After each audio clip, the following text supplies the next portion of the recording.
ही से जीवन के हर पल का आनंद उठा लो, आज ही से मन की एक नई शांति पालो। समय आ गया बदलने का, समय आ गया कुछ करने का, अब उठा लो आनंद प्रतिदिन के जीवन का।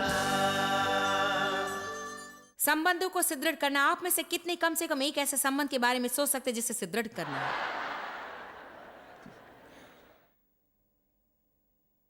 धन्यवाद प्रभु आज के इस वचन के लिए यीशु के नाम में। लोगों के बारे में एक रोचक बात है, आप जहां भी जाए वे वहां होते हैं। यही बात मुझे रुचिकर जान पड़ती है, आप उनसे कहीं अलग नहीं हो सकते और हर बार वे वैसे नहीं होंगे जैसा हम चाहते हैं। परंतु हमें लोगों के साथ संबंध रखना सीखना चाहिए और जानना चाहिए कि हर प्रकार के लोगों के साथ कैसा संबंध रखें। ना केवल उन लोगों के साथ जो हमारी तरह हों, वरन हर प्रकार के लोगों के साथ मेल रखने के विषय में मुझे बहुत कुछ सीखना पड़ा, क्योंकि जब अनेक लोग आपके लिए कार्य करते हैं तब आपको हर एक के साथ अलग अलग ढंग से बातें करना सीखना पड़ता है। आपको उन्हें अलग अलग तौर पर समझना होता है। आप प्रत्येक व्यक्ति से बिल्कुल एक जैसी उम्मीद नहीं रख सकते। उनको सुधारने की कोशिश करने पर कुछ एक प्रतिक्रिया करते हैं और एक दूसरी प्रतिक्रिया। कुछ लोगों को अधिक देखरेख की आवश्यकता है, कुछ लोगों की यदि आप पीठ थपथपाते नहीं और महीने में कम से कम 1 या 2 बार उनसे हाथ नहीं मिलाते तो वे खुद को अस्वीकृत मानते हैं, और कुछ लोगों की ओर यदि आप ध्यान न दें तो उन्हें अच्छा लगता है। अब मैं चाहती हूं कि मैं जो कहने जा रही हूं उससे आप ध्यान से सुने। हम सभी में यह प्रवृत्ति निखरती है कि हम लोगों की जरूरतों के अनुसार उन्हें देना सीखने की अपेक्षा उन्हें वही देने की कोशिश करते जो हम चाहते हैं। और मेरे ख्याल से रिश्ते नातों के बीच हमारी यही सबसे बड़ी गलती है। हम वास्तव में जानने की कोशिश नहीं करते कि लोगों को क्या चाहिए। यदि आप लोगों की बातों पर ध्यान देंगे तो जान जाएंगे। यदि आप उनकी बातों को सुने तो आपको उनके बारे में जानने का प्रयत्न करना नहीं पड़ेगा कि उन्हें क्या चाहिए। उदाहरण के लिए मेरे पति को गोल्फ खेलना पसंद है और यदि डेव ठीक से गोल्फ ना खेल पाए तो उन्हें गोल्फ की गेंदों से निशाना लगाने का मन करता है, क्योंकि वे कभी निराशा के साथ खेल का अंत नहीं चाहते हैं। हर एक गोल्फ का खिलाड़ी यही चाहता है, अंततः वे अच्छा निशाना लगाना चाहते हैं ताकि उनकी समस्या का समाधान हो जाए और वे लौटकर अगली बार अच्छी तरह से खेल सके। एक दिन डेव ने गोल्फ खेला और खेलने के बाद उन्होंने मुझे बुलाकर कहा कि मैं यहाँ 45 मिनट रहने नहीं वाला हूँ, मैं कुछ गेंदें मारना चाहता हूँ। मैंने कहा खैर दफ्तर में कुछ लोग आए हैं, आपको आना होगा, हमें आपके साथ कुछ विचार विमर्श करना है, उसके बाद हम फलानी फलानी जगहों पर जाना है। मैं इसे स्वयं कर सकती हूँ परंतु मैं चाहती हूँ कि आप भी मेरे साथ चलें। उन्होंने कहा ठीक है, मैं 1-2 गेंद मार कर आता हूँ। तो कुछ देर बाद मैंने उनसे कहा, क्योंकि मैं जानती थी कि उन्हें ये अच्छा लगेगा और मुझे लगा कि उन्हें इसकी ज़रूरत थी। मैंने कहा हमारा काम पूरा हो जाने पर क्यों न रात को आप मैदान में जाकर कुछ गेंदों से निशाना लगाने का अभ्यास करें। पहले भी 1-2 रात वे वहां जा चुके थे, इसलिए मुझे ये नहीं सोचना था आपको दोबारा वहां जाना नहीं चाहिए। देखिए, रिश्तों के बीच जो होता है वो बड़ा आश्चर्यजनक रहता है। यदि आप हमेशा आप जो चाहते हैं उसे दूसरों को देने की कोशिश करने के बदले वे जो चाहते हैं उन्हें उसे देने लगें।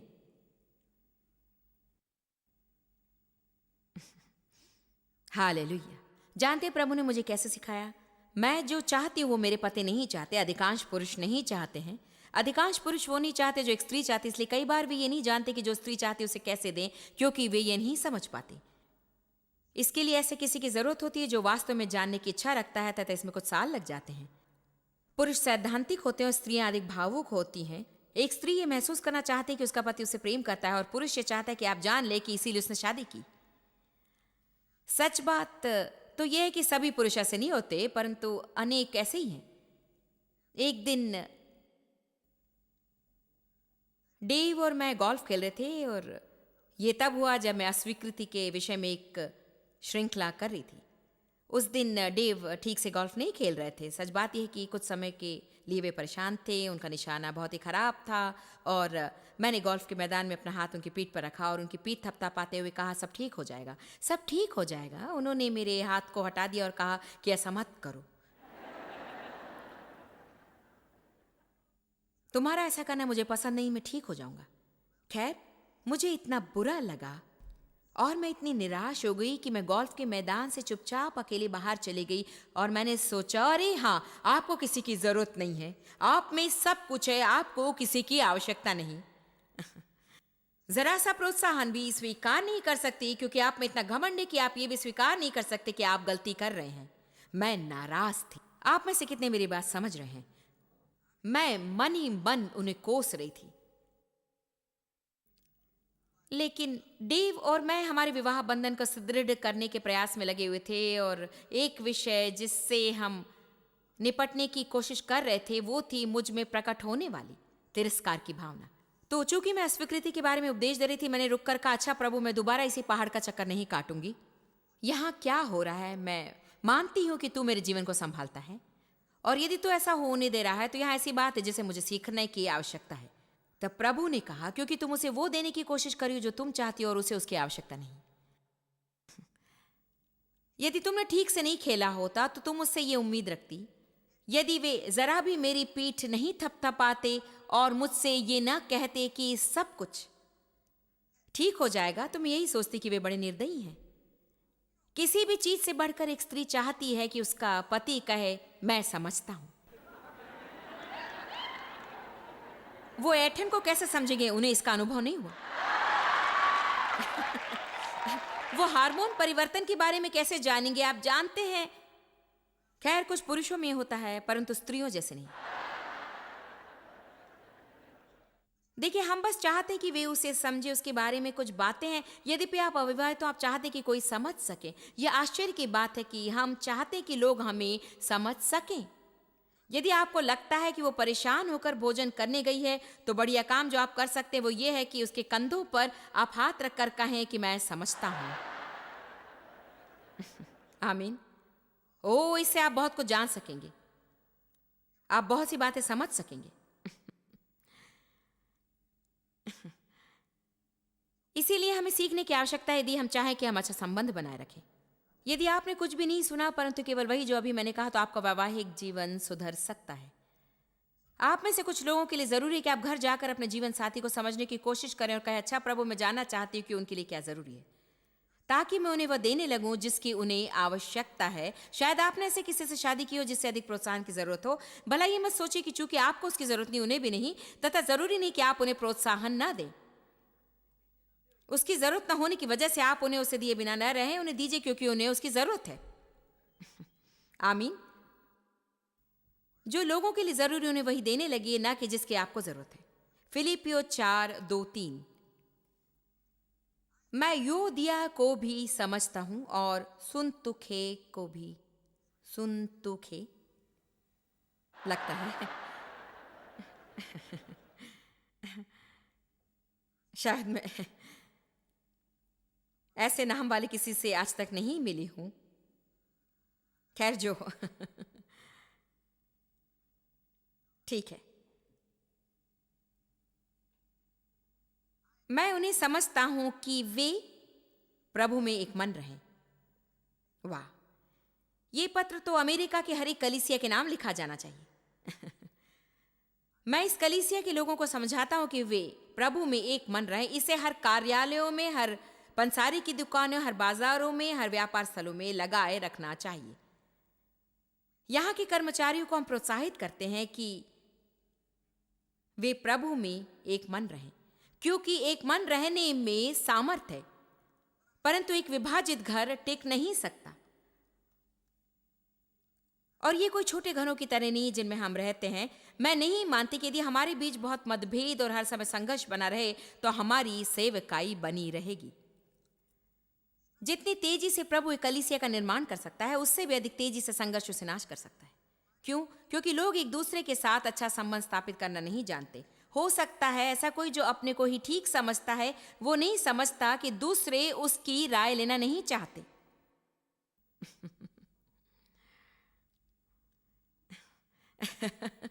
शायद ऐसा व्यक्ति जो हठीले स्वभाव का हो, ये मानने को तैयार नहीं होगा कि दूसरे भी ठीक राय दे सकते हैं। शायद कोई जो बहुत बातूनी हो, वो नहीं समझ सकेगा कि दूसरे लोग भी बीच बीच में कुछ कहना चाहेंगे।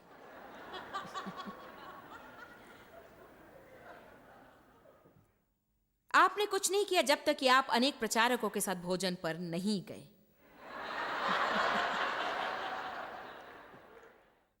मेरे पति ऐसे व्यक्ति नहीं है जो अपनी बातें कहने के लिए लड़े। ईमानदारी से कहूं तो कई बार वे बोलना पसंद नहीं करते हैं, क्योंकि उन्होंने कहा मैं आप सबके साथ एक मत हूं और मैं अपनी बात कहने के लिए आपसे नहीं लड़ूंगा, क्योंकि मैं कह सकती हूं मैं इंतजार किया करती थी कि कोई बीच में सांस ले ताकि मैं बोलने लगूं। मैं बदल गई हूं, परंतु सालों पहले ऐसा था कि आप मुझसे बातें करते हुए बीच में रुकना नहीं चाहेंगे, क्योंकि यदि आप सांस लेंगे तो मैं शुरू हो जाऊंगी। मैं बदल गई हूं, हालेलुया। मैंने प्रेम में चलना सीख लिया और यह भी सीखा कि प्रेम का अर्थ है लोगों को अवसर देना, दूसरों की बातें सुनना, दूसरों से उनके बारे में जानकारी प्राप्त करना। ये नहीं कि किसी को एक कोने में बैठा कर बस शुरू हो जाना। हालेलुया। यदि मैं वास्तव में बहुत स्पष्ट रूप से संबंधों के विषय पर उपदेश देने लगूं तो शायद उसके लिए 2 महीने लग जाएंगे, परंतु मुझे लगा कि प्रभु ने केवल यही बात मेरे हृदय में रखी, क्योंकि विवाहित या अविवाहित आप हर जगह पर लोगों से संबंध रखते हैं। कलीसिया में, कार्यालय में आप संबंध स्थापित करते हैं, और हो सकता है कि आप में से कुछ लोगों का किसी से संबंध न हो, क्योंकि आप नहीं जानते कि अच्छा संबंध कैसे स्थापित करें। ठीक जैसे हर विषय के लिए कुछ ज्ञान और शिक्षा की आवश्यकता है, मैं मानती हूं कि हमें इस बात की शिक्षा प्राप्त करनी है कि एक अच्छे मित्र कैसे बने। लगता है मैं ऐसा कहती रहूंगी और आप में से कुछ लोग मुझसे सहमत नहीं होंगे, परंतु मुझे नहीं लगता कि आप बहुत सारे लोगों के अच्छे मित्र बने रह सकते हैं। जानती क्यों? अच्छा मित्र बनने में श्रम, प्रयास और समय लगता है। कभी कभी हम सभी लोगों के उत्तम मित्र बनने की कोशिश करते हैं और अंत में वास्तव में किसी के मित्र नहीं रह जाते। मेरा विश्वास है कि प्रभु हमें दैविक रिश्ते प्रदान करेगा। क्या आप कभी किसी के पास जाते हैं और आपको लगता है कि उससे आपका नाता है? हम कई जगह जाते हैं और कई लोगों से मिलते हैं, और मैं सबसे प्रेम रखती हूं, मुझे सभी पसंद है और मैं वास्तव में लोगों का ख्याल रखती हूं और उनसे प्रेम करती हूं, परंतु हर एक के साथ भोजन नहीं कर सकती। हफ्ते में एक बार हर एक को फोन नहीं कर सकती। मिनेसोटा में मेरे मित्र हैं, एक पास्टर और उनकी पत्नी, वे उन दैविक रिश्तों नातों में से एक हैं। कभी कभी मैं 6, 7, 8 महीने उससे नहीं मिल पाती, परंतु कम से कम महीने में एक बार हम एक दूसरे से बातें कर लेते हैं, चाहे वो कुछ मिनट ही क्यों ना हो। मैं उसके जन्मदिन को जानती हूँ और वो मेरे। शायद कभी एक बार मैं उसके लिए कोई उपहार भेज देती हूँ। लोगों को ये बताने के विभिन्न तरीके हैं कि आप उनका ख्याल रखते हैं। मैं आपको कुछ बातें बताऊंगी। कभी कभी लोगों को केवल शब्दों की अपेक्षा उससे अधिक की आवश्यकता रहती है। कभी कभी लोग चाहते हैं कि उन पर विशेष ध्यान दिया जाए। आमीन। आप यूं ही सभी के साथ सुपर डुपर घनिष्ठ मित्र नहीं बने रह सकते, परंतु हमें ये जान लेना जरूरी कि हमारे जीवन में कौन अधिक महत्व रखता है और हमें उनके साथ अपना संबंध बढ़ाना जरूरी है। हमें उन रिश्तों पर विशेष ध्यान रखना चाहिए, क्योंकि अच्छे मित्र जिन्हें प्रभु ने आपके जीवन में रखा है वे आपके लिए बहुत ही बहुमूल्य हैं। आमीन। मैं आपको प्रेरणा देना चाहती हूं कि जीवन में केवल पाने वाले ही मत रहिए। मैं केवल पाने वाले ही नहीं रहना चाहती। मैं ऐसा मनुष्य बनना चाहती हूं जो न केवल प्राप्त करना जानता है, बल्कि ये भी जानता है कि किस तरह से कृतज्ञता दिखाएं और बदले में उन्हें दे। तो उसने कहा, मैं आप लोगों को समझता हूं कि आप प्रभु में एक मन रहें। प्रभु में एक अच्छा पद है, क्योंकि कभी कभी आप केवल प्रभु में ही एक मन रह पाते हैं। हम सभी थोड़ा बहुत पृथक है ना? जब हम किसी बात की गहराई पर जाते हैं तो क्या हमारा व्यक्तिगत चरित्र जरा उभरा हुआ नहीं रहता है? आपको लोगों के बारे में जानना चाहिए। लोगों के बारे में जानने के साथ साथ अपने जैसा उन्हें भी अपनाना सीखना चाहिए। हम सदा दूसरों को कुम्हार की चक्की पर रखने का प्रयत्न करके उन्हें ठीक करना चाहते हैं। हमें लोगों को अकेला छोड़ देना चाहिए। केवल प्रार्थना कीजिए और प्रभु को अवसर दीजिए कि वो जो करना चाहता है करे। जरा सी आग लगाकर लोगों को कुछ दूरी पर छोड़ दीजिए। यदि प्रभु हमारी कमियों के बारे में इतनी शिकायत करे जितना कि हम दूसरों के बारे में करते हैं तो परेशानी होगी। अच्छा, क्या आपने इसे देखा, आपने इसे देखा, इसे देखिए, मैं इसे और अधिक बर्दाश्त नहीं कर सकता, इसे जरा देखिए।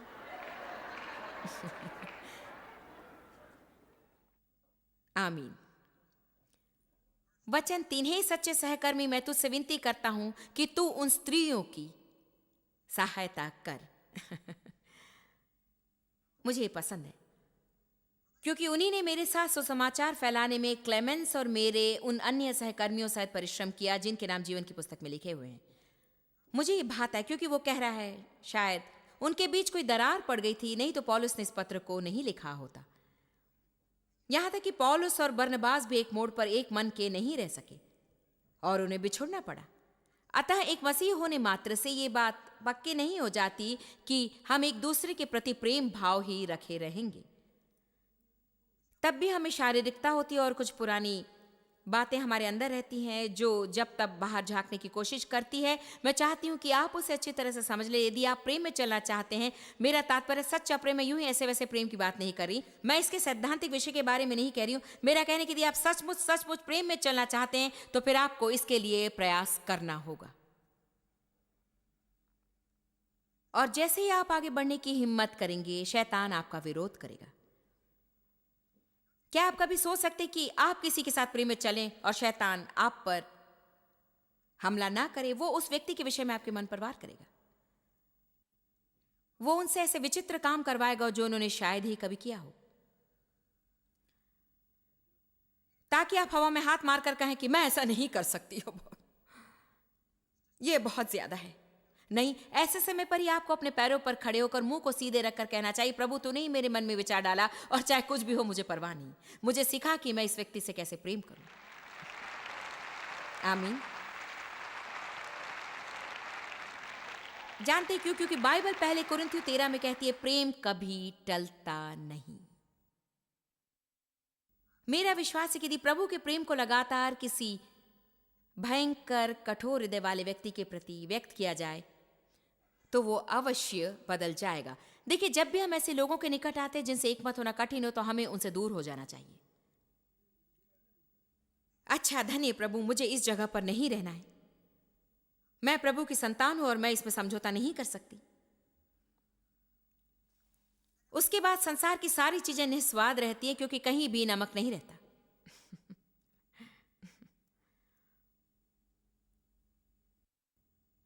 जो चाहे सेवकाई नहीं कर सकता, जो चाहे कलीसिया का काम नहीं कर सकता। आप लोग ऐसी सभाओं में आते हैं इसलिए आप इसके योग्य बन सकते हैं कि संसार के लिए नमक और ज्योति बने रहें। हालेलुया। चर्च के अंदर आने वालों को मैं प्रभावित करती हूं, आप गलियों में लोगों को प्रभावित करते हैं, कार्यालय में। हम मसीह की देह को प्रशिक्षित करने के लिए बुलाए गए हैं ताकि वे बाहर जाकर सेवकाई करें। हमें एक दूसरे के साथ एक मत होना चाहिए, है ना? निकालिए पहला थिस्सलुनीकियों 1। जानते, पहले और दूसरा थिस्सलुनीकियों में प्रेम चलन के बारे में इतनी बातें कही गई हैं कि आश्चर्य होता है।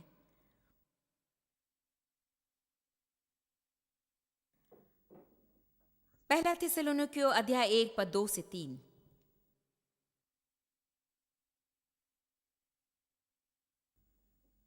हम अपनी प्रार्थनाओं में तुम्हें स्मरण करते और सदा तुम सब के विषय में परमेश्वर का धन्यवाद करते हैं। मेरे कुछ मित्र हैं जिनके लिए मैं धन्यवाद करती हूं और फिर ऐसे भी मित्र हैं जिनके लिए मैं धन्यवाद नहीं करती हूं। तो शायद वे वास्तव में मेरे मित्र नहीं है ना। शायद ऐसे लोग हैं जिन्हें मैं बर्दाश्त कर रही हूं। ऐसे लोग हैं जिन्हें हम यूं ही बर्दाश्त करते हैं और उन्हें अपना मित्र कहते हैं। वास्तव में वे हमारे मित्र नहीं होते क्योंकि हम उन्हें नहीं चाहते। परंतु मैं आशा और प्रार्थना करती हूं कि जो लोग मुझे जानते हैं वे मेरे लिए धन्यवाद कर सकें। क्या आप ऐसे व्यक्ति नहीं रहना चाहते जिनके बारे में सोचते ही लोग आपके लिए धन्यवाद करें? वास्तव में मैं रॉब थॉमसन को अच्छे से नहीं जानती थी। हम बहुत साल पहले उनकी कलीसिया में गए और एक बार वहां सेविकाई भी की। पिछली बार उन्होंने हमें दोबारा उनकी कलीसिया आने को कहा। उन्होंने हमारा बहुत आदर किया और हमें आशीषित किया। तो क्या आप इसका परिणाम जानते? जब मैं उनके बारे में सोचती हूं मैं उनके लिए धन्यवाद करती हूं, या जब भी उनके बारे में किसी से कहती हूं, जिसे करने का मुझे अनेक अवसर मिला है, मैं उनकी दयालुता के बारे में कहती हूं कि वे कितने दानी हैं। यदि लोग आपके पीछे आपके बारे में कुछ कहें तो वे आपकी अच्छाई के बारे में ही होनी चाहिए। आशा है कि लोग मेरे पीछे मेरे बारे में बातें कहते हैं, परंतु जरूर वे ऐसी बातें नहीं कहेंगे जो लोग तब कहा करते थे जब मैं लौकिक, सांसारिक, स्वार्थी और स्व केंद्रित थी। आशा करती हूँ कि मेरे पीछे मेरे बारे में लोग यही कहते होंगे, अरे जॉयस मेयर बहुत ही धन्य है। चाहती हूँ कि सदा मैं उनके साथ रहूं, क्योंकि सचमुच वो बड़े नेक स्वभाव की हैं। आशा है जब मैं इस कलीसिया को छोड़कर जाऊंगी तब पास्टर और उनकी पत्नी भोजन करते हुए इसी बात की चर्चा करेंगे कि हमारे साथ बिताया गया समय कितना अच्छा था। और मैं ये सोचना तक नहीं चाहती कि हमारे चले जाने पर कोई कहे, अरे अच्छा हुआ कि वे चले गए। जानते हैं, लोग आपके बारे में कहते हैं कि आप ये जानते हैं, लोग आपके पीछे आपकी चर्चा करते हैं। प्रश्न ये है कि वे क्या कहते हैं। ये कहने में फायदा नहीं कि मैं नहीं चाहती कि लोग मेरे पीछे मेरे बारे में कहें, क्योंकि वे अवश्य आपके पीछे आपकी चर्चा करेंगे, परंतु कभी कभी वे अच्छी बातें कहते हैं। आमीन।